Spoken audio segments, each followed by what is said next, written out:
Hello दोस्तों। आज हम पाइथन पांडास के प्रोजेक्ट में इंडियन प्रीमियर लीग के डेटा को पाइथन पांडास के थ्रू एनालाइज करेंगे। ये डेटा केगल पर अवेलेबल है और आप यहाँ पर देख सकते हैं कि ये डेटा मेरे सामने खुला हुआ है। ये डेटा हमारे पास दो फाइलों में डिवाइडेड है। एक में हमारे पास मैच की समरीज है और दूसरे में डिलीवरीज की समरीज है। तो हम इस मैच की समरीज का जो डेटा है इसको हम पुल करेंगे और इस डेटा को पाइथन पांडास में एनालाइज करेंगे। ये डेटा ऑलरेडी मैंने यहाँ से डाउनलोड किया है और इस समय मेरे एक्सेल में ये डेटा ऑलरेडी खुला हुआ है। तो चलिए मैं आपको दिखाता हूँ कि ये डेटा एक्चुअल में है क्या। ये डेटा हमारे पास इस तरह से डिवाइडेड है। ये सिटी जो टीम्स के नाम है उनके अकॉर्डिंगली है आपके पास, और डेट वाइज टीम 1 टीम 2 और उनके बीच में टॉस विनर कौन सा था, टॉस का डिसीजन क्या हुआ और रिजल्ट किस तरह से निकला।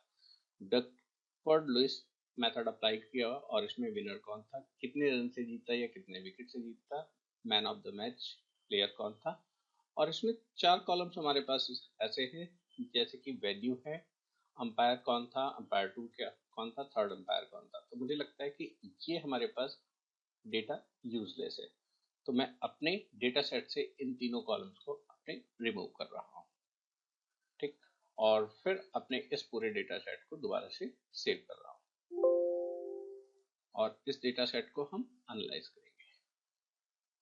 तो अब हमारा ये प्रोजेक्ट पाइथन आईडीई में ओपन है और यहाँ पर एक चीज जो आप मेन देखेंगे वो है आपके पास आपकी CSV फाइल की लोकेशन। CSV फाइल की लोकेशन और बाकी सारे प्रोजेक्ट में हमारे पास कोड कैसे लिखा हुआ है ये हम बाद में देखते हैं। सबसे पहले हम इस प्रोजेक्ट को चला के देखते हैं कि इसकी वर्किंग कैसे है। तो इसके लिए हम यहाँ पर रन कर रहे हैं, लेकिन रन करने से पहले एक छोटा सा ऑप्शन आपके लिए कि आप इस प्रोजेक्ट में अपनी आईडीएलयू को 18 पॉइंट्स पर चलाइए, ये इससे कम पे चलाइए, अदरवाइज जो रिजोल्यूशन आपके पास आएगा वो स्क्रीन से बाहर चला जाएगा। मेरा आइडियली ऑलरेडी सेट है तो इसे मैं चेंज नहीं कर रहा हूँ। ये प्रोजेक्ट जब चलता है तो इसमें एक छोटी सी एनिमेशन इस तरह से जाती है जो कि आपके प्रोजेक्ट के इंट्रोडक्शन के लिए है। ये एनिमेशन आप चलाना चाहते हैं नहीं चलाना चाहते हैं, आप पर डिपेंड करता है। अगर आप नहीं चलाना चाहते हैं तो इसके सिर्फ एनिमेशन के पोर्शंस को आप इनेबल डिसेबल कर सकते हैं। यहाँ पर एक मेन पॉइंट है और वो नोट के फॉर्मेट में लिखा हुआ है, और वो नोट ये आप देख रहे हैं, Python is a case sensitive so type exact column name wherever required. यहाँ पर बटन को प्रेस करते हैं तो ये आप देख पा रहे हैं कि आपका पूरा प्रोजेक्ट मेन्यू के फॉर्मेट में डिवाइडेड है। पहला है कि अपनी CSV फाइल को रीड करें, दूसरा डेटा एनालिसिस का पार्ट है, थर्ड है इसमें ग्राफ मेन्यू और फोर्थ आपके पास है एक्सपोर्ट। तो इसमें वन बाय वन हम सारे ऑप्शंस को चलाते हैं। सबसे पहले हम यहाँ पर ऑप्शन नंबर 1 देते हैं और जो हमारे पास CSV फाइल का डेटा है वो हमारी स्क्रीन पर आ गया। दैट मीन्स हम इसको कामयाबी के साथ रीड कर पाए हैं। कोई भी बटन दबाइए तो वापस ये वैल्यू आपके पास दोबारा से आ रहा है। दूसरा मेन्यू है data analysis menu, third graph और फोर्थ एक्सपोर्ट। तो सब दूसरा पार्ट हम अब स्टार्ट करते हैं data analysis menu. Data analysis menu जो हमने बनाया है ये आपके पास 16 पार्ट्स में डिवाइडेड है। ये आप अपनी रिक्वायरमेंट के अकॉर्डिंगली घटा या बढ़ा सकते हैं, लेकिन मुझे लगता है कि इससे आप मैक्सिमम जो आपने पढ़ा है उसको आप कवर कर पाते हैं। तो पहला ऑप्शन है कि आप डेटा फ्रेम को डिस्प्ले करना चाहते हैं, तो ये डेटा फ्रेम हमारे पास इस तरह से आपके पास है। अगर मैं सारे कॉलम्स यहाँ डिस्प्ले करूंगा तो ये मेरी स्क्रीन पर नहीं आएंगे, इसलिए जो कॉलम्स यहाँ पर आप डॉट डॉट डॉट के फॉर्मेट देख रहे हैं it means they are hidden columns. Again show columns करेंगे तो ये हमारे पास डेटा फ्रेम के कॉलम्स हैं IPL के सीजन्स की। ये वही कॉलम्स हैं जो CSV फाइल में हमारे पास अवेलेबल है। थर्ड आप देखते हैं show top rows. Top rows by default 5 rows को डिस्प्ले करता है, लेकिन छोटे से हैक्स के थ्रू आप जितनी रोज को यहाँ पर चाहे उतनी रो को यहाँ पर डिस्प्ले कर सकते हैं। तो हम टॉप 20 रोज को यहाँ पर डिस्प्ले करना चाहते हैं तो ये हमारे पास डिस्प्ले हो सकता है। उसी तरह से हमारे पास फोर्थ ऑप्शन है टॉप बॉटम कॉलम। तो बॉटम के केस में भी आपको मालूम है टेल फंक्शंस के थ्रू हमारे पास ये सारा काम चलता है। तो यहाँ पर हम अगेन उसी तरीके से हैक के थ्रू बॉटम की 10 रोज को डिस्प्ले कर पा रहे हैं। नेक्स्ट आपके पास है add a new record. Add a new record करते समय पूरा एक नया रो आपको ऐड करनी है। तो रो ऐड करते समय आपके पास बहुत सारी चीजें हैं। यहाँ पे देखिए आईडी, ये मैच की आईडी है, मैच की आईडी हमने दी है। आईपीएल सीजन 2019 हमने चूज कर लिया। सिटी नेम सपोज कीजिए कि हमने किया कानपुर। नेक्स्ट आपके पास है मैच डेट। मैच की डेट में आपको ध्यान रखना है, पहले आपके पास मंथ है और फिर आपके पास डे है और फिर आपके पास ईयर है। IPL team Delhi Daredevils. Team 2 है हाइड्रा हो गया, Hyderabad Sunrisers. Toss winner suppose कीजिए हमारे पास था दिल्ली डेयरडेविल्स। टॉस का डिसीजन क्या लिया इन्होंने सपोज कीजिए कि बैट। मैच का रिजल्ट किस तरीके से निकला, मैच नॉर्मल आपके पास डिसाइड हो गया, टाई हुआ या डेथ हुआ, व्हाट लुईस मेथड यहाँ पर अप्लाई हुआ, तो हम कहते हैं कि ये नॉर्मल डिसीजन हमारे पास आया। ठीक है, डेथ लुईस मेथड अप्लाई हुआ या नहीं, तो पहले हमारे पास यहाँ पर नॉर्मल उसी तरीके से हमने कहा कि नहीं, डेथ लुईस मेथड यहाँ पर अप्लाई नहीं हुआ। विनर टीम कौन सी, दिल्ली डेयरडेविल्स। दिल्ली के स्पेलिंग LHI डेयरडेविल्स।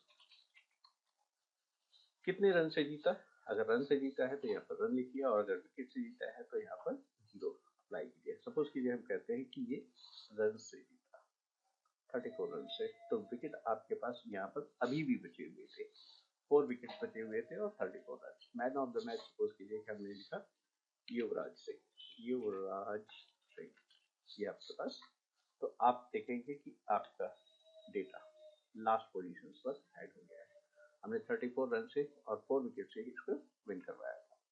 तो इस तरह से आप एक नया रिकॉर्ड यहाँ पर ऐड कर सकते हैं। सेम वे एक नया कॉलम ऐड करना चाहते हैं, सेवेंथ ऑप्शन साथ यूज करिए। सेवेंथ ऑप्शन में UMPIR अंपायर 1 हमने डिलीट कर दिया था, लेकिन यहाँ पर हम अंपायर, मैं अपना नाम यहाँ पर फीड कर रहा हूँ राकेश कुमार। तो आप देख पा रहे हैं कि नया कॉलम हमारे पास ऐड हो गया है एम्पायर 1 का। नेक्स्ट आपके पास है कि आप एक कॉलम को डिलीट करना चाहते हैं, तो अभी आपने जो कॉलम ऐड किया था उसी कॉलम को हम डिलीट कर रहे हैं। UMPIREN1 एग्जैक्ट नाम देना आपका कंपलसरी, तो आप यहाँ से चेक कर सकते हैं कि यहाँ से आपका कॉलम रिमूव हो चुका है।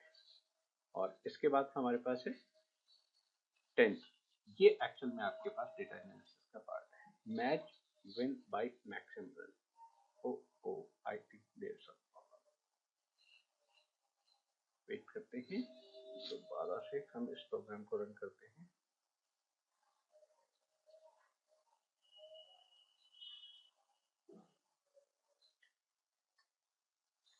ये देखिए आपके पास match one by maximum run, तो ये दिल्ली के आपके पास ये मैच नंबर 44 था, ये हमारे पास मैक्सिमम रन से आज से जितने भी आईपीएल सीजन हुए उसमें सबसे ज्यादा रन से ये मैच जीता गया है। Next 11th minimum run, minimum run है आपके पास 0, तो यहाँ पर विकेट्स आपके पास परमानेंट हो गए। तो मिनिमम और मैक्सिमम में से आप दोनों चाहते हैं तो दोनों रखिए और नहीं चाहते तो नहीं रखिए। इसमें मैक्सिमम विकेट्स, मैक्सिमम विकेट से हमारे पास मैच नंबर 184 आपके पास, ठीक है, बैंगलोर में खेला गया था और उसमें 10 विकेट से GH का इसके मैन ऑफ द मैच थे। तो ये इंफॉर्मेशन आपके पास आ गई। इसके बाद है इसी तरह से 30th option minimum wickets, minimum wickets 0 है, ऑब्वियसली यहाँ पर मैच रन से जीता गया क्योंकि टीम ने पहले बैटिंग करी थी। और इसके बाद आपके पास है top 5 match winners team 14th option, तो ये आपके पास मैक्सिमम मैच इन टीमों ने जीते हैं। आप ये 5 या 10 अपनी रिक्वायरमेंट के अकॉर्डिंगली कोड पे चेंज करके दिखा सकते हैं। और इसके बाद हमारे पास है 15 मैक्सिमम आपके पास मैन ऑफ द मैच, कौन से प्लेयर्स आज तक आईपीएल के सीजन में रहे हैं, तो ये हमारे पास उसकी इंफॉर्मेशन है।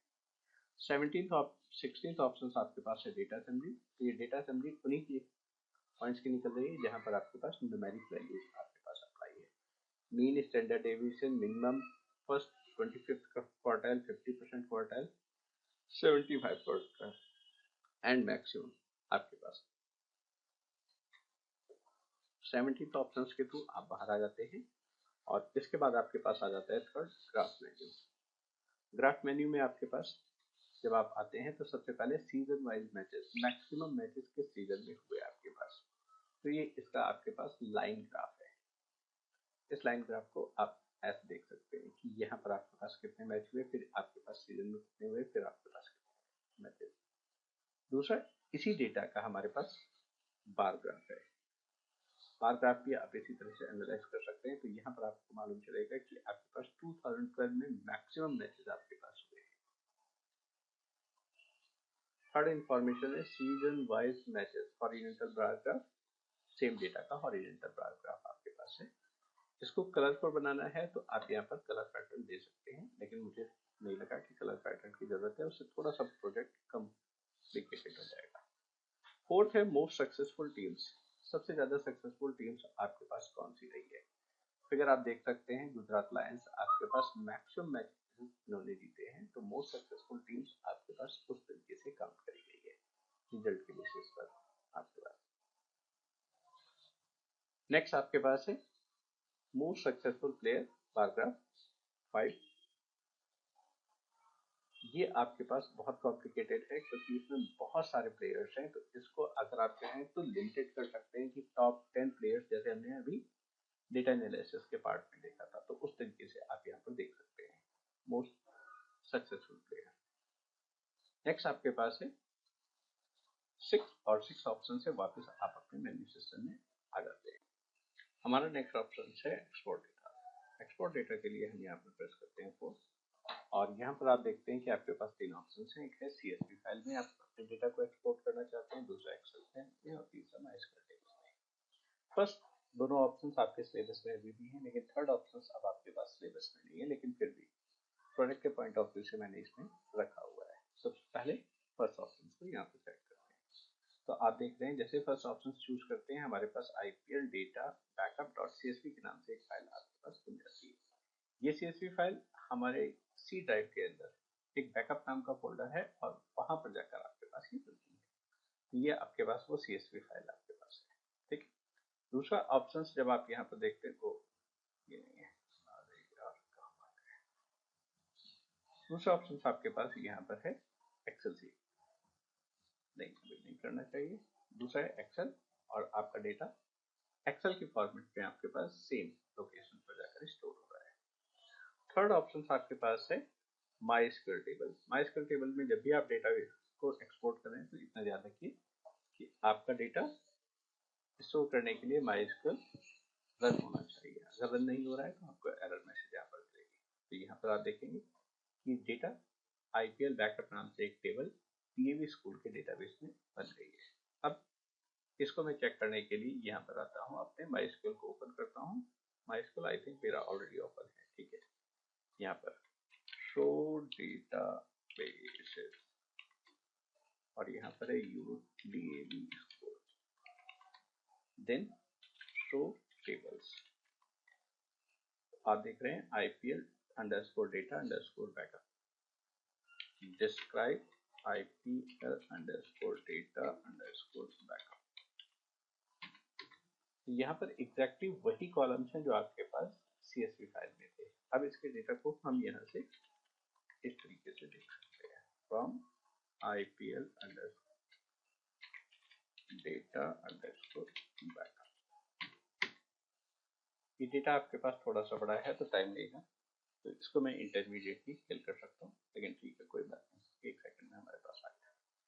तो इस तरीके से आप अपने रिजल्ट्स को बैकअप ले सकते हैं। चलिए अब देखते हैं अपने कोड को। तो आपका ये पूरा कोड पाइथन आइडियली में लिखा हुआ है और यहाँ से अगर आप टॉप टू बॉटम में इसको देखना शुरू करते हैं तो यहाँ पर आपके पास कुछ मॉड्यूल्स लिस्टेड हैं। पहला मॉड्यूल्स जो आपके पास पांडास का है, हमने PD के नाम से इसको इंपोर्ट किया है। ये तो आपको कंपल्सरी है क्योंकि डेटा एनालिसिस करना है। और दूसरा आपने क्योंकि प्लॉटिंग करी है तो ये भी आपके लिए कंपल्सरी है। बीच के दोनों मॉड्यूल्स जो आप देख रहे हैं ये ऑप्शनल है। टाइम मॉड्यूल्स आपके पास जो इंट्रोडक्टरी एनिमेशन चल रही थी उसके लिए है, और SQL Alchemy जो आप अपने डेटा फ्रेम को MySQL में एक्सपोर्ट कर रहे थे उसके लिए। तो अगर आप ये दोनों काम नहीं करना चाहते तो इन दोनों मॉड्यूल्स को आप ड्रॉप कर सकते हैं। यहाँ पर दो ग्लोबल वेरिएबल्स मैंने यहाँ लिए हैं, और ये दो ग्लोबल वेरिएबल्स लेने की वजह से आप इनको कहीं पर भी पूरे प्रोजेक्ट में यूज कर सकते हैं। पहला तो आपके पास डेटा फ्रेम है और दूसरा आपके पास CSV फाइल। CSV फाइल में आपको यहाँ पर खास तौर पे ध्यान देना है, जब भी आप अपनी CSV फाइल को डाउनलोड करते हैं तो उसकी लोकेशंस का पाथ आपके पास परफेक्ट होना चाहिए। अगर ये पाथ परफेक्ट नहीं है तो आपका ये पूरा प्रोजेक्ट नहीं चलेगा। उसके बाद हमारे पास आते हैं, तो आप अपने प्रोजेक्ट को अगर टॉप टू बॉटम ब्राउज करेंगे तो आप देखेंगे पूरा प्रोजेक्ट में आपके पास बहुत सारे नहीं, आई थिंक 6 और 7 फंक्शंस बने हुए हैं। और ये फंक्शन सिर्फ इसलिए बनाए गए हैं कि जिससे कि आपकी अंडरस्टैंडिंग इस प्रोजेक्ट की अच्छी रहे। तो पूरा प्रोजेक्ट छोटे छोटे पार्ट्स में इसी तरह से डिवाइड कर दिया गया है। तो इनिशियल जो आप एनिमेशन देख रहे हैं वो इस फंक्शन से बना हुआ है।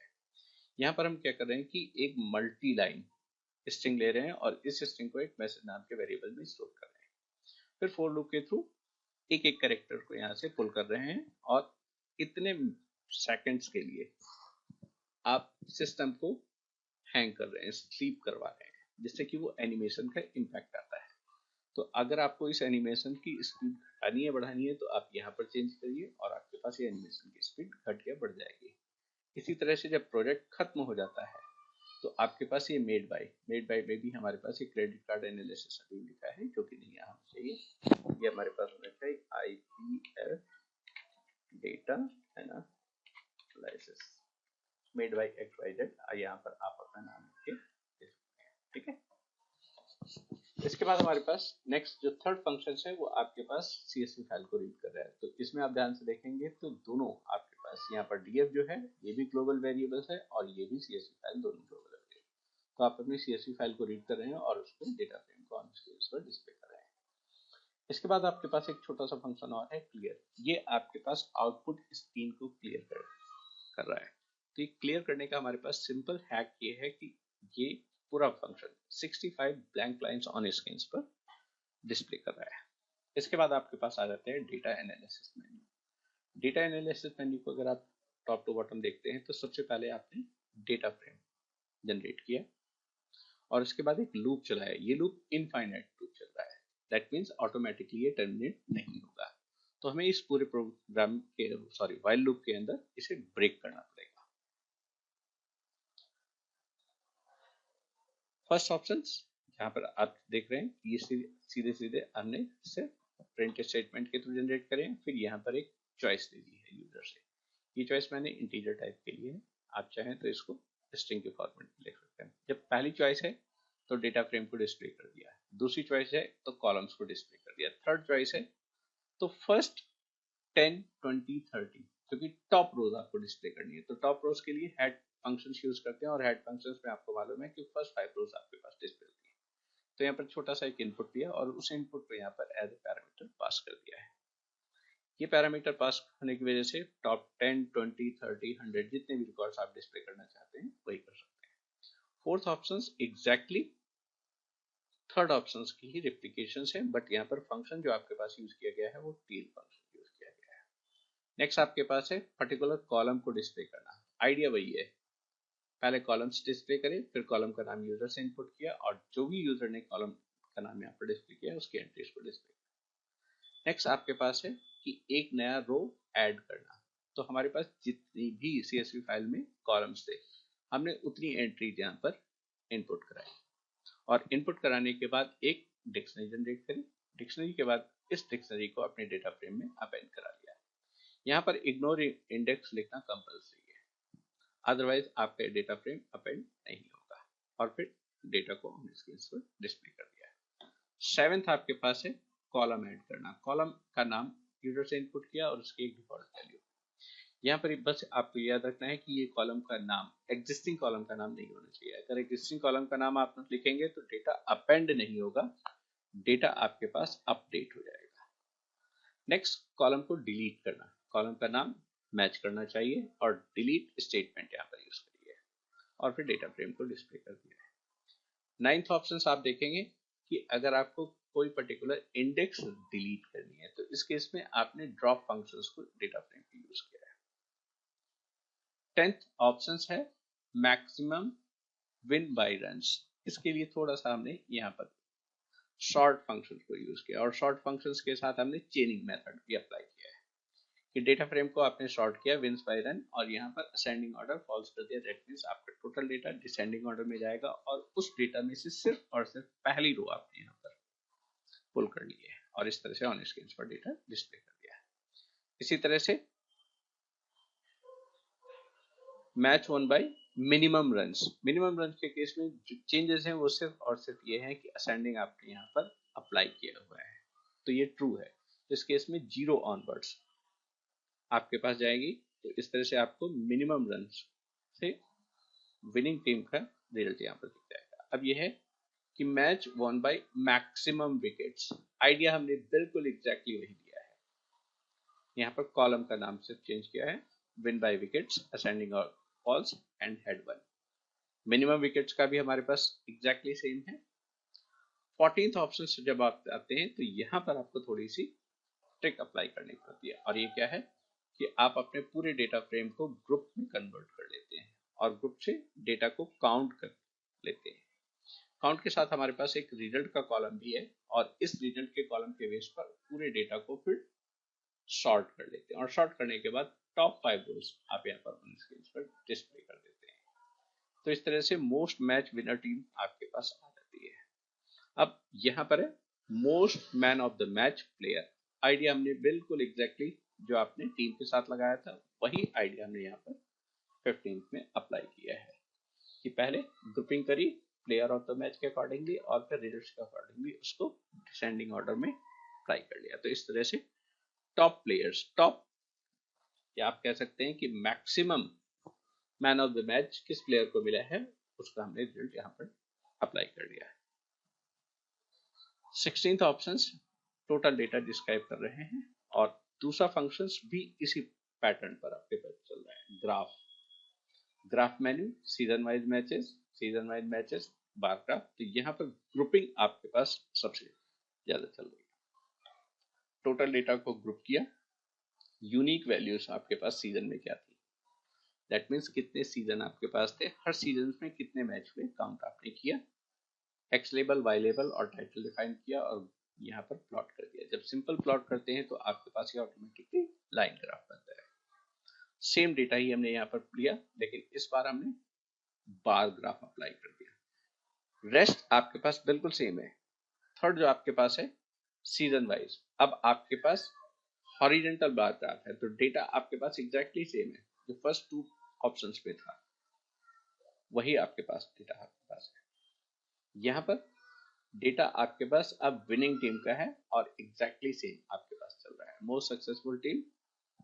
तो अब विनर्स के बेस पर, पहले सीजन्स के बेस पर डेटा पुल किया था, अब विनर्स के बेस पर आपने डेटा पुल किया। और फिफ्थ आप अगर देखेंगे man of the match, grouping अब सिर्फ आपके पास चेंज हुई है, बाकी चीजें आपके पास सेम है।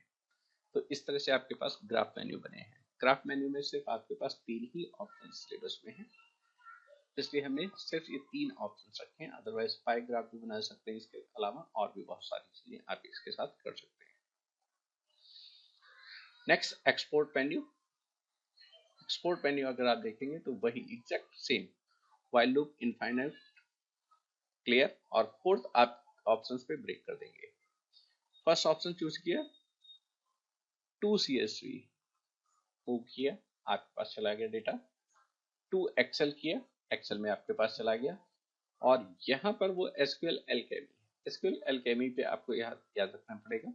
MySQL ये आपके पास एग्जैक्टली सेम है और यहाँ तक आप एग्जैक्टली सेम लिखेंगे।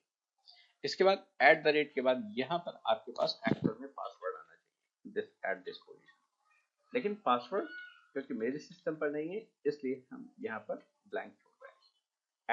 @localhost, आप अपने सिस्टम से अगर डेटाबेस अपने सिस्टम पर फीड कर रहे हैं तो लोकल होस्ट, और रिमोट सिस्टम पर फीड कर रहे हैं तो यहाँ पर उसका IP address. And this is the port of MySQL, this is the name of my database. और 2 SQL फंक्शंस के थ्रू आप इसको डेटा फ्रेम के डेटा को SQL टेबल में मूव कर रहे हैं। IPL data backup, engine, index. अगर इस नाम से फाइल ऑलरेडी है तो प्रीवियस फाइल आपके पास ड्रॉप करी जाएगी और फिर डेटा को रिप्लेस किया जाएगा। और अगर आपने पूरा रिजल्ट देख रहे थे तो यहाँ पर डेटाबेस का जो नाम था वो हमारे पास बैंक टर्नर्स आ रहा था। तो ये हमारे पास एक्चुअल में IPL data, IPL underscore data underscore backup, ये हमारे पास आना चाहिए। तो इस तरह से आपके पास बैकअप का फंक्शन आपके पास चल रहा है। और ये मेन मेन्यू जो हम देख रहे थे, और ये मेन मेन्यू क्या करेगी कि जो भी कॉरेस्पॉन्डिंग आपके पास फंक्शन है ये उसको कॉल कर रही है। और ये इंट्रोडक्शंस अगर आप हटाना चाहते हैं तो कमेंट आउट कर दीजिए, चलाना चाहते हैं तो कमेंट आउट हटा यहाँ से। और इसी तरह से लास्ट में जब आपके पास आता है मेड बाय, अगर दिखाना चाहते हैं तो इसे हटा दीजिए, और नहीं दिखाना चाहते तो कमेंट आउट कर दीजिए। तो ये थे हमारे पास आईपीएल डेटा एनालिसिस का पाइथन का प्रोजेक्ट और उसकी कोडिंग। होप आपको ये प्रोजेक्ट पसंद आया होगा। अगर पसंद आया है और आप चाहते हैं कि मैं इस तरह के वीडियो आपके लिए और बनाऊं तो प्लीज़ चैनल को लाइक और सब्सक्राइब कीजिए। Thank you.